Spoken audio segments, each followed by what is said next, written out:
비창의 작곡자로 잘 알려진 러시아의 작곡가 차이콥스키는 늘 위대한 작품들을 많이 만들어 온 사람입니다. 어느 날 자신의 음악을 사랑해서 매년 6천 루블을 후원해 준 폰 메크라는 여사에게 그 음악으로 그 은혜에 보답하기 위하여 곡을 하나 만듭니다. 그것이 바로 피아노 협주곡인데 그가 정성을 쏟아서 잘 만들어서 스승인 루빈스타인에게 찾아갔습니다. 그런데 루빈스타인이 이 곡을 듣고 난 이후에 전혀 가치가 없는 졸작이라고 혹평을 합니다. 차이콥스키는 14살 때에 어머니가 콜레라로 죽는 충격으로 늘 우울증을 겪으며 살아왔습니다. 그런 그가 스승의 충격적인 말에 더 충격을 받고 난 후에는 너무너무 우울증이 심해서 낙심하여 절망감에 사로잡힌 후에 그가 모든 악보들을 다 쓰레기통에 던져버리고 음악을 그만두기로 작정을 합니다. 그러나 친한 친구의 설득으로 용기를 내어서 그 당시에 유명한 무용곡 볼레로를 작곡한 모리스 라벨이라는 작곡가에게 가서 검증을 받습니다. 그 곡을 듣던 라벨이 이런 대곡을 듣기 위해서 너무나도 큰 영광입니다.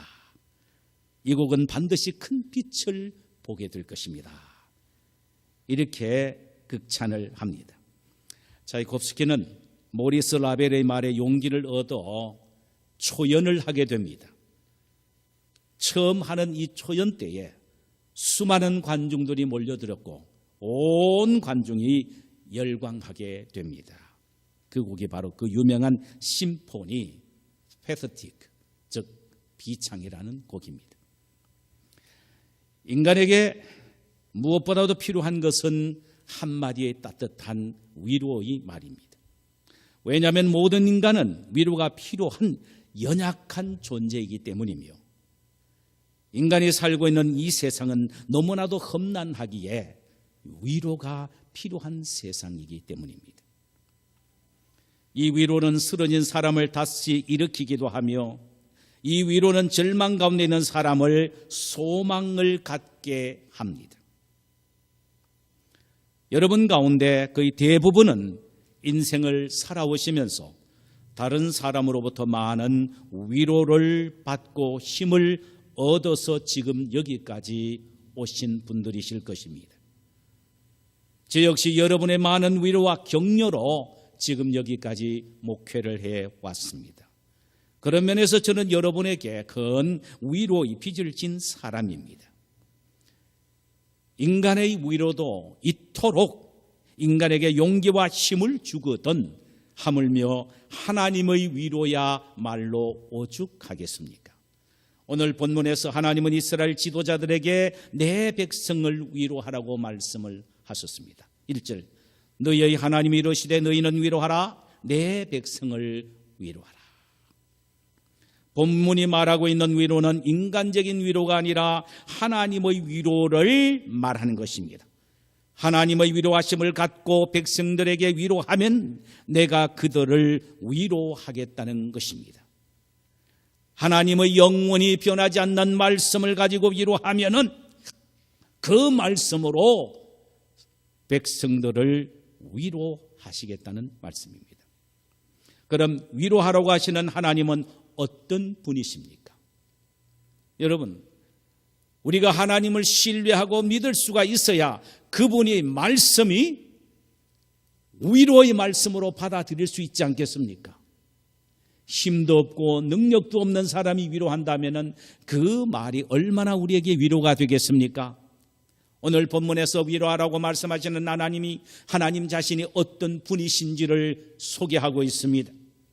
40장에서 여러 가지로 소개를 하고 있는데, 첫째로는 자기 결정자이시며 절대 지혜와 지식을 소유하신 분이라고 말합니다.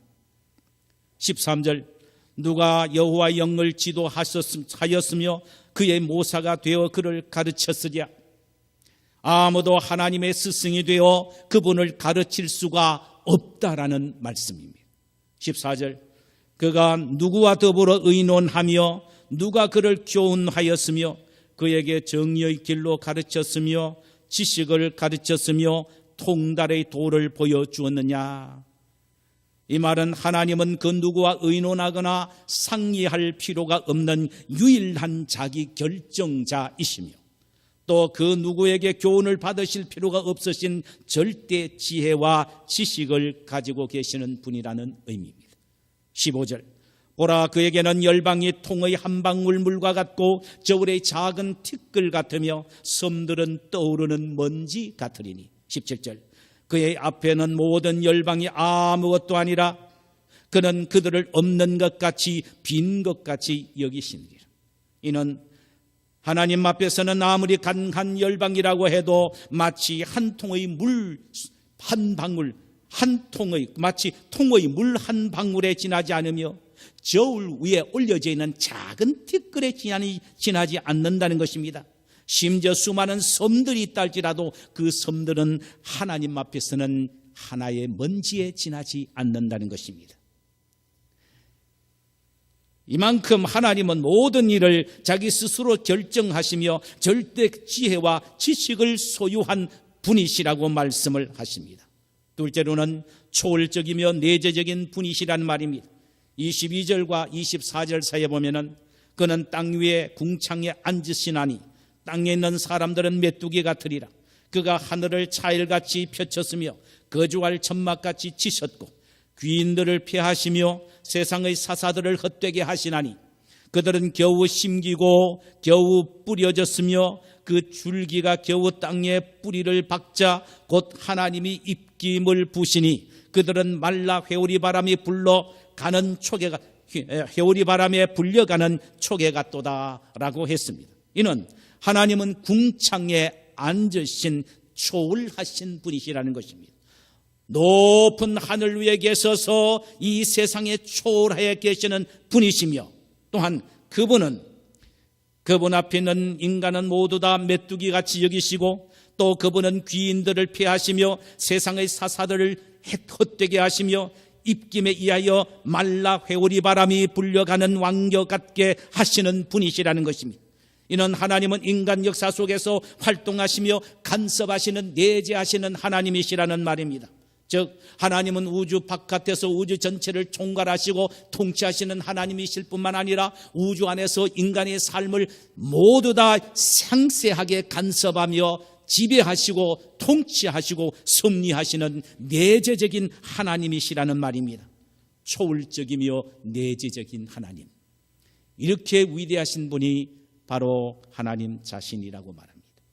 세 번째로는 유일무이하신 하나님이라고 말합니다.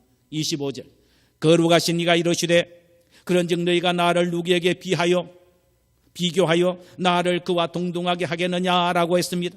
아무도 하나님과 비교할 수가 없고 어느 누구도 하나님과 어깨를 나란히 견줄 만한 존재는 없이 하나님은 유일무이하신 분이라는 말입니다. 오직 한 분뿐이라는 말입니다. 그 정도의 능력과 힘과 권세를 가지고 계신 분은 하나님 한 분뿐이라는 말씀입니다. 마지막 하나는 그분은 만물의 창조주요 절대 능력과 권세를 가지신 하나님이시라는 것입니다. 26절, 너희는 눈을 높이 들어 누가 이 모든 것을 창조하였나 보라. 주께서는 수요대로 만상을 이끌어내시고 그들의 모든 이름을 부르시나니 그의 권세가 크고 그의 능력이 강함으로 하나도 빠짐이 없느니라. 하나님은 만물을 창조하시고 그 만물에게 이름을 부여하시고 그 이름을 부를 때에 모든 만물이 기립해서 모두 다 하나님의 명령에 따라 예 하면서 나온다는 것입니다. 하늘의 별도 하나님이 명령하시면 나오게 됩니다. 땅에 떨어지라면 떨어지게 되는 것입니다. 하늘의 별도 하나님이 빛을 잃으라 그러면 빛을 잃게 되고 달도 빛을 잃으라고 하면 빛을 잃게 된다는 것입니다. 모든 것은 하나님이 만드셨고 하나님의 명령에 일사불란하게 순종하게 된다는 것입니다. 할렐루야. 바로 이런 절대 지혜와 능력과 권능과 권세를 가지고 계시는 하나님은 쇠약지 않고 녹슬지 않는 당신의 말씀으로 말씀하시기를 내 백성을 위로하라고 말씀을 하십니다. 여러분, 이런 하나님이 내 백성을 위로하라고 말씀하신다면 어떻게 그 백성이 위로를 받지 못할 수가 있겠습니까? 그럼 여기에서 말하는 내 백성이 누구입니까? 물론 지구상에는 모든 인간은 다 하나님이 만드신 피조물들입니다. 그러므로 하나님의 소유물이지요. 그러나 이스라엘 백성들은 하나님이 빼내신 특별한 하나님의 선민입니다. 이에 대하여 시편 135편 4절에서 이렇게 말합니다. 여호와께서 자기를 위하여 야곱 곧 이스라엘을 자기의 특별한 소유로 택하셨음이로다. 할렐루야. 하나님은 이스라엘을 특별히 자신의 백성으로 택하셨기에 특별한 관심과 사랑을 갖고 대하신다는 말씀입니다. 구약 이스라엘을 하나님이 뽑으신 특별한 당신의 백성이라고 말씀하신다면 오늘날 하나님의 백성은 누구입니까? 오늘날 하나님의 참 이스라엘은 누구냐 이 말입니다. 여기에 대해서 베드로전서 2장 9절에서 아주 명백하게 대답해 주고 있습니다. 그러나 너희는 택하신 족속이요 왕같은 제사장이요 거룩한 나라요 그의 소유된 백성이니. 그러나 너희는, 여기 누굽니까? 예수 그리스도를 믿어 구원받은 성도를 말합니다. 오늘날 말하면 교회를 하나님의 택하신 소유된 백성이란 말씀입니다. 할렐루야. 그렇다면 하나님의 위로를 받아야 할 사람들은 우리 모두인 것입니다.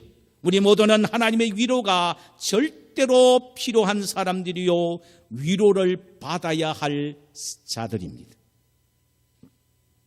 그럼 하나님은 오늘 본문에서 누구에게 당신의 백성인 이스라엘을 위로하라고 명령을 내리셨습니까? 선지자들, 더 나아가서 종교 지도자들에게 그렇게 말씀을 하셨습니다.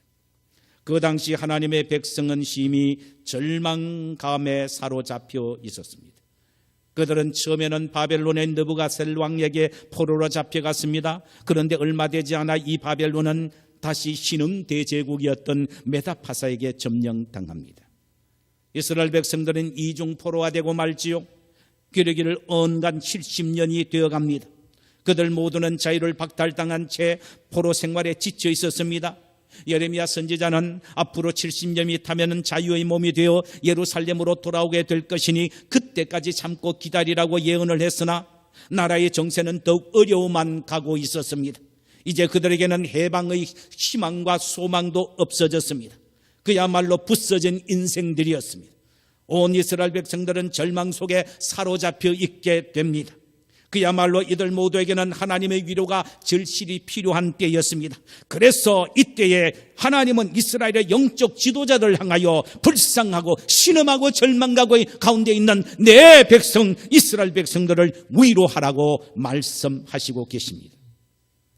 성도 여러분, 우리 모두도 마찬가지가 아닙니까? 고된 이민 생활을 통해서 깨어지고 부서진 조각들을 가슴에 안고 힘들게 살아가고 있지 않으십니까? 우리 모두가 이런 조각들을 한데 모아 조립하여 새로운 인생을 시작하기 위해서는 무엇보다도 하나님의 위로의 말씀이 필요합니다. 이 일을 위하여 우리 교회는 금주부터 대신방이 시작됩니다. 제가 교회를 세우고 한 4년 동안은 봄과 가을에 1년에 2차례씩 대신방을 했죠.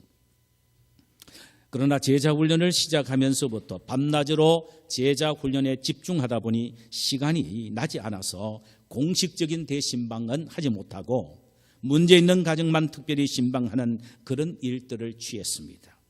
모든 것들을 순장들에게 일임을 했지요. 그러나 이제는 장로님들과 권사님들이 세워졌기에 대신방의 필요성을 절실히 느끼게 됩니다. 신방이란 성도의 가정을 방문하여 성도님들의 가정의 모든 문제를 함께 나누고 위로하고 돌보는 목회 사역을 의미합니다. 지금이야말로 우리의 가정에 신방이 절실히 필요할 때라고 생각이 되지요. 내 백성을 위로하라는 하나님의 명령을 받은 신방대원들이 이제 내일부터 출발하게 될 것입니다. 이들 모두는 여러분들을 위하여 하나님이 세우신 하나님의 사자들입니다. 하나님의 위로를 가지고 발걸음을 내딛게 될 것입니다.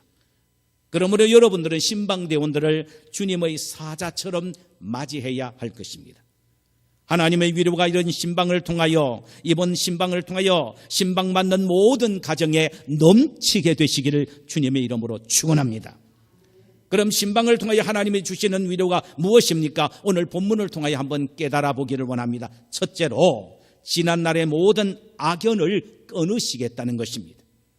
2절, 너희는 예루살렘의 마음에 닿도록 말하여 그것에게 외치라.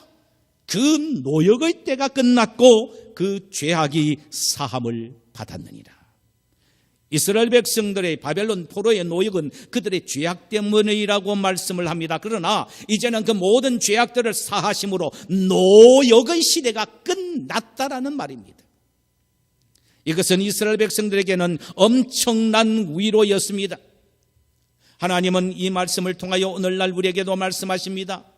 지금까지의 우리의 허물과 죄악을 용서해 주시겠다고 말씀하시며 지난 날의 이민 생활에 곤욕스러웠던 일, 슬픈 추억들을 이제는 끊어버리시겠다는 말씀을 하십니다. 마음의 고통, 인간적인 갈등, 가난으로 인한 고통의 쇠사슬을 끊으시겠다는 것입니다. 이번 대신방을 통하여 이런 악연을 끊으시겠다는 하나님의 위로의 말씀을 믿음으로 받아들이시기를 바랍니다. 그래서 여러분의 가정이 이 모든 결박에서 자유함을 누리는 역사가 있기를 주님의 이름으로 축원합니다. 할렐루야. 둘째로는 하나님의 영광을 보게 해 주시겠다는 것입니다. 5절, 여호와의 영광이 나타나고 모든 육체가 그것을 함께 보리라. 이는 여호와의 입이 말씀하셨느니라. 영원히 변하지 않으시는 하나님께서 영원히 서 있는 당신의 말씀을 가지고 말씀을 하시는데 여호와의 영광이 나타나고 모든 육체가 그것을 보리라는 말씀입니다. 여러분, 이는 인간이 상상할 수 없는 방법으로 이스라엘 백성들을 메데파사에서 구원시켜 주시겠다는 사실에 대한 암시입니다. 이스라엘 백성들을 이중포로가 되어 있는 메데파사에서 어떻게 해방시키시는지 아세요? 하나님이 메데파사의 왕인 고레스에게 밤에 나타났습니다. 꿈에. 야, 고레스야, 내 백성 이스라엘을 빨리 예루살렘으로 돌려보내라. 해방시켜줘라. 그들이 그곳에서 성전을 짓고 나를 섬기게 하라. 거기서 짓는 성전의 모든 비용은 너희 메데파사의 국고에서 충당하라. 잠을 자던 메데파사의 왕 고레스 깜짝 놀라서 일어납니다. 벌벌 떨어요. 그 대제국의 왕이 벌벌 떱니다. 그리고 즉시 명령을 내립니다. 온 이스라엘 백성들은 모두 다 고토인 예루살렘으로 돌아가서 거기서 너희들의 하나님 여호와를 위하여 성전을 짓고 하나님을 섬겨라. 모든 성전의 비용, 성전 짓는 비용은 메데파사의 국고에서 충당하리라. 여러분, 이게 하나님의 영광입니다. 엄청난 역사, 이것이 바로 하나님의 영광입니다. 훗날 사도 요한이 요한복음 1장 14절에서 이 말씀을 하나님이 육신의 몸을 입고 인간 세상에 오신 메시아의 출현에 적용하고 있죠. 말씀이 육신이 되어 우리 가운데 거하시마 우리가 그 영광을 보니 아버지의 독생자의 영광이요 은혜와 진리가 충만하더라 라고 기록해 주셨습니다. 하나님이 인간을 만나시기 위하여 육신의 몸을 입고 이 세상에 오셨다는 이 사실은 엄청난 인간에게 영광이 됩니다. 할렐루야. 죄인인 인간인 메시아인 예수와 함께 만나서 먹고 마시고 위로받고 그에 의하여 치료함을 받는 것, 이거보다 더 큰 영광이 어디에 있겠습니까? 이번 대신방을 통하여 가정마다 하나님의 영광을 경험하시게 되기를 바랍니다. 할렐루야. 여러분의 가정에 늘 하나님이 함께 하시는 임재를 느끼는 것, 이것은 하나님의 영광의 현현입니다. 할렐루야. 여러분의 가정에 치유함을 받고 회복되는 것, 이것 하나님의 영광이 나타난 증거입니다. 여러분의 가정에 불가능한 문제에 봉착해 있으나 기적과 같이 이번 신방을 통하여 해결받는 것, 이것이 바로 하나님의 영광의 현현입니다. 깨어진 가정의 화목이 다시 회복되는 것, 이것이 곧 하나님의 영광입니다. 힘들고 어려운 문제를 앞에 놓고 온 식구가 모여서 가정예배를 드리며 기도함으로 응답받는 것, 이건 하나님의 엄청난 영광입니다. 이번 대신방을 통하여 이런 하나님의 영광을 경험하시는 여러분의 가정이 되시기를 주님의 이름으로 축원합니다. 하나님의 영광을 경험하고 보는 것만큼 큰 위로는 없을 것입니다. 세 번째로, 새 힘을 주시겠다는 것입니다. 포로 생활로 말미암아 이스라엘 백성들은 패배의식에 사로잡혀 있었습니다. 이 패배의식은 그들의 습관이 되었고 인격이 되었습니다. 그러기에 그들이 막상 포로에서 해방되어 예루살렘에 돌아왔어도 무엇인가 하려는 의욕도 용기도 없었습니다. 폐허가 된 예루살렘 성전을 바라보면서 다시 재건해야 되겠다는 것은 엄두도 낼 수가 없었습니다. 그들은 모여서 말합니다. 서로 얼굴을 쳐다보며 우리는 안 돼, 우리는 할 수 없어 하며 부정적인 생각에 사로잡혀 있었습니다. 바로 이때에 하나님은 이사야서 40장 28절에서 31절의 말씀을 가지고 위로를 하셨습니다. 너는 알지 못하였느냐, 듣지 못하였느냐? 영원하신 하나님 여호와 땅끝까지 창조하신 이는 피곤하지 아니하시며 곤비하지 않으시며 명철이 한이 없으시며 피곤한 자에게는 능력을 주시며 무능한 자에게는 힘을 더하시나니 소년이라도 피곤하며 곤비하며 장정이라도 넘어지고 쓰러지되 오직 여호와를 앙망하는 자는 새 힘을 얻으리니 독수리가 날개치며 올라감 같을 것이요 다른 박질하여도 곤비하지 아니하겠고 걸어가도 피곤하지 아니하리로다. 피곤치도 않고 곤비하지도 않으시는 창조주 하나님이 힘이 없어 패배의식에 사로잡혀 있는 이스라엘 백성들에게 능력과 힘을 주시겠다는 것입니다. 하나님이 주시는 힘은 독수리 날개치며 올라가는 힘이요, 하나님이 주시는 힘은 다른 박질하여도 곤빈치 않고 걸어가도 피곤치 아니하는 전천후 힘인 것입니다. 사랑하는 여러분, 지금 우리에게 필요한 것은 힘입니다. 물질적인 힘도 중요하고 육체적인 힘도 중요합니다. 그러나 그 무엇보다도 중요한 힘은 영적인 힘인 것입니다. 세상 죄악의 물결이 노도처럼 우리에게 엄습해옵니다. 마귀는 우는 사자처럼 삼킬자를 두루 찾기 위하여 호시탐탐 노리고 있습니다. 이런 것에서 우리 자신을 지킬 수 있기 위해서는 영적인 힘이 필요합니다. 영적인 힘은 모든 힘의 원천입니다. 물질적인 힘이 좀 부족하고 육체적인 힘이 좀 약해도 영적인 힘이 있으면 모든 것을 극복할 수 있습니다. 영역만 있으면 독수리처럼 영적으로 비상하게 되는 것입니다. 할렐루야, 할렐루야. 이번 대신방을 통하여 하나님은 우리의 가정에 힘을 주시기를 소원합니다.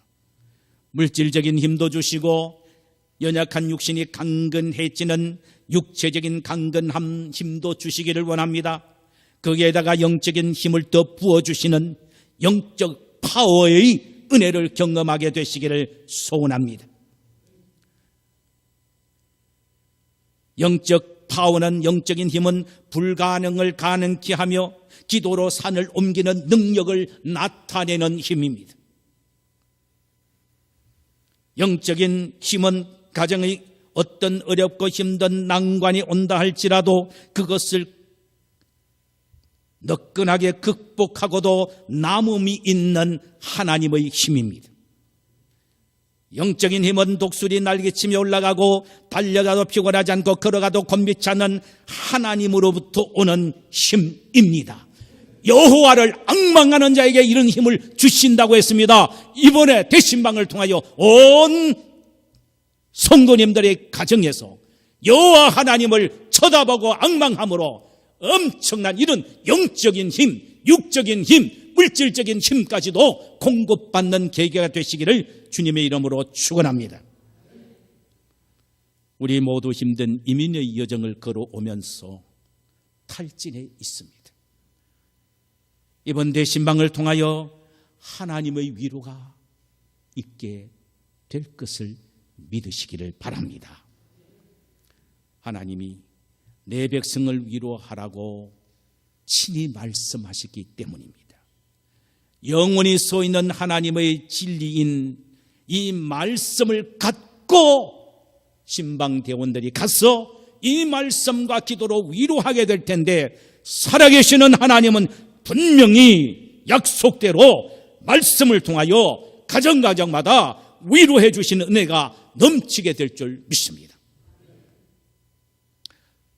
소설 아이반호라는 소설이 있습니다.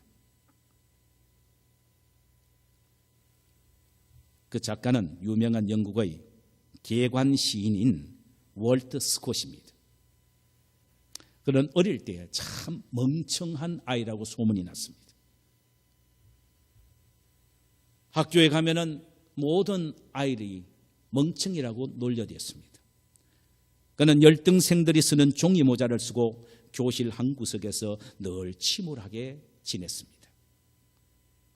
그러나 스콧은 문학에 관해서는 매우 관심이 많았고 열심히 시를 외우기를 즐겨했습니다. 그가 13살쯤 되는 어느 날 유명한 문필가 모임에 어쩌다가 참석하게 되었습니다. 거기서 그의 운명이 바뀌어지는 역사가 일어나게 됩니다. 당시 유명한 시인이었던 로버트 번즈가 우연히 스콧의 시 암송 소리를 듣고 극찬을 합니다. 꼬마야, 너는 언젠가 영국의 위대한 인물이 될 것이다. 꼬마야, 너는 언젠가 영국의 위대한 인물이 될 것이다. 번지의 이 위로의 한마디 말에 열등생 월트 스콧은 그때부터 용기와 꿈을 가지고 인생을 개척하기를 시작합니다. 결국 그는 1800년대에 영국이 자랑하는 위대한 시인이요, 소설가요, 법관으로 명성을 날리게 된 것입니다. 용기를 북돋워 주는 인간의 그 말 한마디가 큰 위로가 되어 그는 그의 운명을 바꾸게 됩니다. 이번 대신방을 통하여 하나님의 위로의 말씀이 여러분의 가정에 넘치시기를 소원합니다. 이 위로의 말씀이 여러분의 심령과 가정에 큰 용기가 되시기를 원합니다. 그래서 힘있게 일어나는 능력 있는 가정들이 되시기를 주님의 이름으로 축원합니다. 자, 시간에 우리 찬송 한 장 부르십시다.